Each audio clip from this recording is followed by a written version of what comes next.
We begin here tonight once again with the latest on the war in the Middle East. President Biden will address the nation tomorrow night to discuss the U.S. response to the war.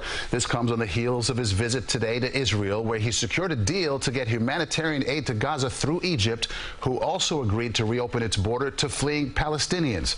According to the UN, 1 million people have been displaced over the past 10 days. We have team coverage tonight. Let's begin with Dick Brennan here in studio with the latest. Dick? Well, Christina Maurice, Hamas still insists an Israeli airstrike is to blame for the blast at a Gaza hospital. But Israel and the U.S. say it was Palestinian militants.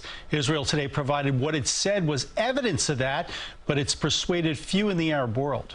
The blast at the Gaza hospital quickly became the focus of President Biden's meeting with Israeli Prime Minister Benjamin Netanyahu.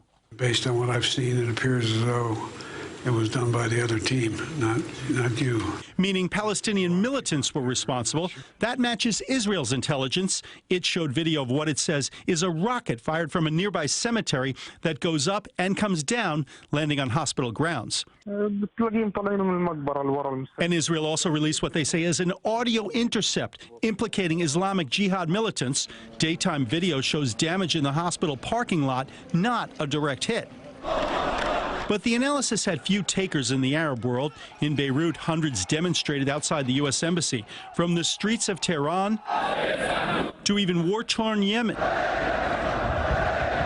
Protesters raged against the U.S., some insisting it has a credibility problem that goes back decades. A lot of diplomats that I've been talking to, they point out to the intelligence failure that happened before the Iraq war. The region is on fire because they see America doing the same thing, and they think that this time the price will be even higher. President Biden has persuaded Israel to allow desperately needed food, water, and medicine into southern Gaza from Egypt.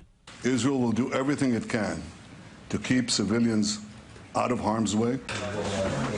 The war in Israel has a family in Plainview, Long Island, keeping an agonizing vigil. Then they walked in the door and they said that he's been taken captive. Omar Nutra, taken captive by Hamas. This grandson of Holocaust survivors put off attending Binghamton University to study in Israel, eventually joining the Israeli Defense Forces. Omar is a natural-born leader, an amazing role model. He's strong, he's funny. Now his parents wait and hope. This is not a time for tears. Tears come at night. And I've been showering so much because I cry in the shower, just let it out.